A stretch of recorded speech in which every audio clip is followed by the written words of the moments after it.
नमस्कार। चलिए आज 17 अप्रैल 2026 के 20 सबसे ज़रूरी करंट अफेयर्स पर एक तेज़ नज़र डालते हैं। ये वो अपडेट्स हैं जो प्रतियोगी परीक्षाओं के लिए बहुत ही अहम हैं।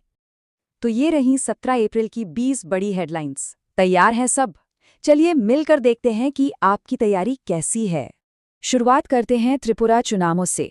इसमें हम Tripura tribal area autonomous district council यानी TTADC चुनावों के कुछ बहुत ही ज़रूरी फैक्ट्स को समझेंगे।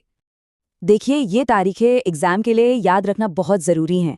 पिछला TTADC चुनाव 2021 में हुआ था। अभी वाला जो कार्यकाल है वो 18 अप्रैल 2026 को ख़त्म हो रहा है और नतीजे 17 अप्रैल को ही आ गए। अच्छा, एक सीधा सा सवाल, TTADC में टोटल सीटें हैं कितनी? क्या इसका जवाब पता है? सही जवाब है 28। ये नंबर एकदम याद कर लीजिए क्योंकि यही काउंसिल का पूरा आकार तय करता है। अब एक और ज़रूरी बात, इन 28 सीटों में से कितनी सीटें शेड्यूल्ड ट्राइब्स के लिए रिजर्व्ड हैं? ये एक बहुत ही महत्वपूर्ण डिटेल है। पूरे 25। सोचिए, 28 में से 25 सीटें रिजर्व्ड हैं। इस आंकड़े से ही पता चलता है कि काउंसिल की बनावट में आदिवासी प्रतिनिधित्व कितना अहम है। चलिए अब आगे बढ़ते हैं और बात करते हैं एग्जाम और एजुकेशन सेक्टर से जुड़ी एक बड़ी अपडेट की। तो एक बड़ी खबर है, नेशनल टेस्टिंग एजेंसी यानी NTA ने एक नए 4 साल के इंटीग्रेटेड टीचर एजुकेशन प्रोग्राम के लिए रजिस्ट्रेशन शुरू कर दिए हैं। तो ये कौन सी परीक्षा है? ये टीचर्स के एजुकेशन में एक बड़ा कदम है। इसका नाम है NCET यानी नेशनल कॉमन एंट्रेंस टेस्ट। हाँ, इसका नाम और इसका फुल फॉर्म दोनों ही एग्जाम के लिहाज से बहुत ज़रूरी है। तो आसान शब्दों में कहें तो NCET 4 साल के इंटीग्रेटेड टीचर एजुकेशन प्रोग्राम यानी ITP में एंट्री का रास्ता है। और इसे करा कौन रहा है? NTA। अब हमारा अगला टॉपिक है साइबर सिक्योरिटी, एक ऐसा फील्ड जो जैसा कि हम सब जानते हैं हर दिन बदल रहा है। चलिए डिजिटल दुनिया की नई चुनौतियों और नियमों को समझते हैं। तो देखिए, एक शब्द है डीप फेक। अब ये सिर्फ बातचीत का हिस्सा नहीं रहा, भारत के IT रूल्स में अब इसकी एक ऑफिशियल परिभाषा है। इसका मतलब है कोई भी ऐसा बदला हुआ मीडिया जो किसी को गलत तरीके से दिखाए। और ये परिभाषा इतनी ज़रूरी क्यों हो गई है? क्योंकि जेनरेटिव AI का इस्तेमाल अब बहुत ज़्यादा हो रहा है, एकदम पर्सनल लेवल पर घोटाले करने और डीप फेक वीडियो बनाने के लिए। इसी से जुड़ा एक चौंकाने वाला आंकड़ा, मेटा की एक ताज़ा रिपोर्ट के मुताबिक साइबर स्कैम्स का निशाना बनने के मामले में भारत दुनिया में कौन से नंबर पर है? दूसरे नंबर पर। जी हाँ, सेकंड। ये रैंक बताती है कि ये प्रॉब्लम हमारे देश में कितनी बड़ी और कितनी सीरियस है। रिपोर्ट में एक और बात सामने आई है कि ये स्कैम चलाने वाले ज़्यादातर गैंग्स साउथ ईस्ट एशिया से ऑपरेट कर रहे हैं। तो सवाल ये उठता है कि सरकार क्या कर रही है? हाल ही में IT रूल्स 2021 में जो बदलाव किए गए, उनका मेन मकसद क्या था? मकसद बिल्कुल साफ था, ऑनलाइन सेफ्टी को बढ़ाना और फेक कंटेंट के फैलाव को रोकना, जिसमें डीप फेक भी शामिल है। और अब आते हैं हमारे आखिरी सेक्शन पर, कानून, अधिकार और गवर्नेंस। चलिए कुछ और ज़रूरी अपडेट्स देख लेते हैं। इस वक्त 2 कानून काफ़ी खबरों में हैं। पहला है इंडस्ट्रियल डिस्प्यूट्स एक्ट 1947, जहां सुप्रीम कोर्ट इंडस्ट्री शब्द की परिभाषा पर फिर से विचार कर रहा है। इसका सीधा असर मजदूरों के अधिकारों पर पड़ सकता है। दूसरा है SC/ST एक्ट 1989, जो आज भी इन समुदायों की सुरक्षा के लिए एक बहुत ही मजबूत कानून है। 2 और फटाफट अपडेट्स। पहली, एम्प्लॉयज़ पेंशन स्कीम यानी EPS 95 को EPFO मैनेज करता है।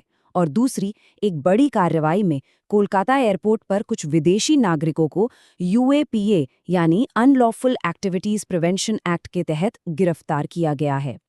तो आज की ये सारी बातें हमें एक बड़े सवाल पर लाकर खड़ा कर देती हैं। भविष्य में टेक्नोलॉजी, कानून और डेमोक्रेसी, इनके बीच एक सही बैलेंस कैसे बनेगा? ये वो सवाल है जो आज के हर टॉपिक को एक दूसरे से जोड़ता है और आने वाले वक्त में ये और भी ज़रूरी होता जाएगा। सवाल यही है कि ये जो अलग अलग बातें हो रही हैं, ये हमें भारत के आज के हालात के बारे में क्या बताती हैं? चलिए इन धागों को एक एक करके सुलझाना शुरू करते हैं।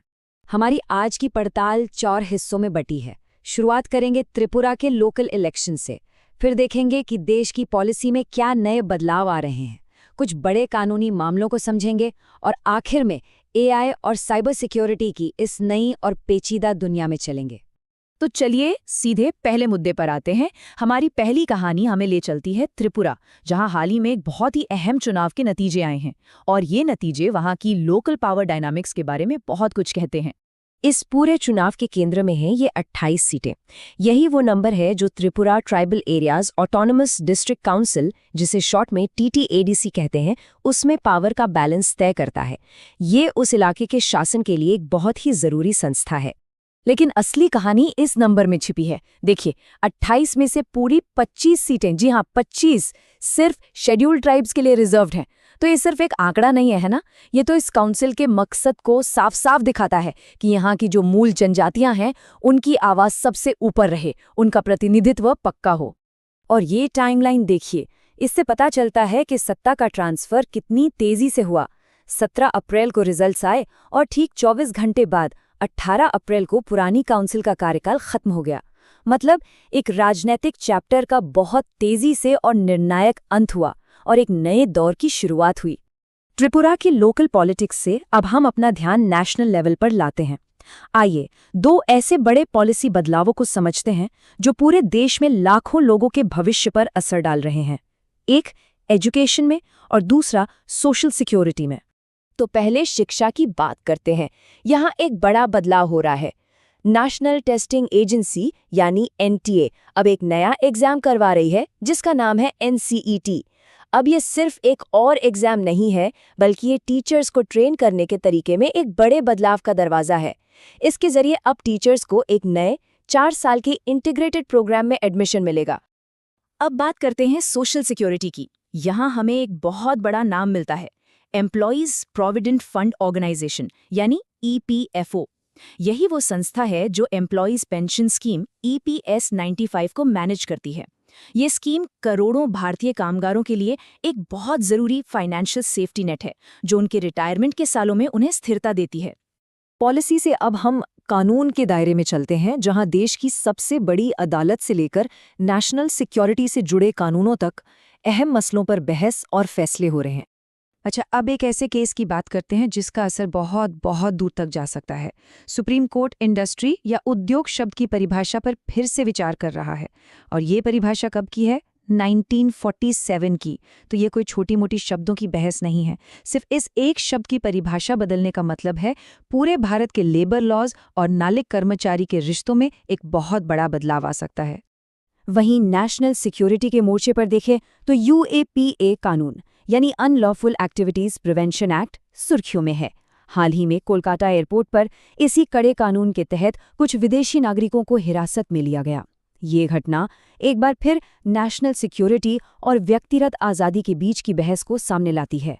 और जब सामाजिक न्याय की बात आती है तो 1989 का SC/ST एक्ट एक अहम कानूनी ढाल बना हुआ है। सोचिए, 30 साल से ज्यादा हो गए, लेकिन आज भी ये कानून जाति के आधार पर होने वाले भेदभाव और अत्याचार के खिलाफ लड़ाई में एक बहुत ही जरूरी हथियार है, जो देश के सबसे कमजोर तबकों को सुरक्षा देता है। और अब हम आते हैं अपने आखिरी सेक्शन पर, जो शायद आज के दौर में सबसे ज्यादा जरूरी है, टेक्नोलॉजी की 2-धारी तलवार। हम AI और साइबर सिक्योरिटी की दुनिया में उतरेंगे, जहां इनोवेशन और खतरा एक साथ चलते हैं। डीप फेक ये अब सिर्फ एक टेक वर्ड नहीं रह गया है, बल्कि एक कानूनी हकीकत बन गया है। भारत सरकार ने अब इस शब्द को अपने IT रूल्स में ऑफिशियली डिफाइन कर दिया है। ये इस बात का संकेत है कि AI से बनाई जा रही झूठी और भ्रामक जानकारी का खतरा कितना गंभीर हो चुका है। और समस्या कितनी बड़ी है, ये जानकर शायद हैरानी हो। मिटा की एक ताज़ा रिपोर्ट बताती है कि साइबर स्कैम्स के मामले में भारत दुनिया में दूसरे नंबर पर है। ये एक बहुत बड़ी चेतावनी है कि हमारा देश डिजिटल खतरों के लिए कितना वल्नरेबल है। और यहीं पर जेनरेटिव AI का सबसे बड़ा विरोधाभास सामने आता है। इसका जो सबसे ताकतवर इस्तेमाल है, यानी किसी के लिए खास तौर पर पर्सनलाइज्ड कंटेंट बनाना, वही इसका सबसे बड़ा खतरा भी है। क्रिमिनल्स अब इसी टेक्नोलॉजी का इस्तेमाल करके इतने असली और पर्सनलाइज्ड स्कैम बना रहे हैं जितना पहले कभी मुमकिन ही नहीं था।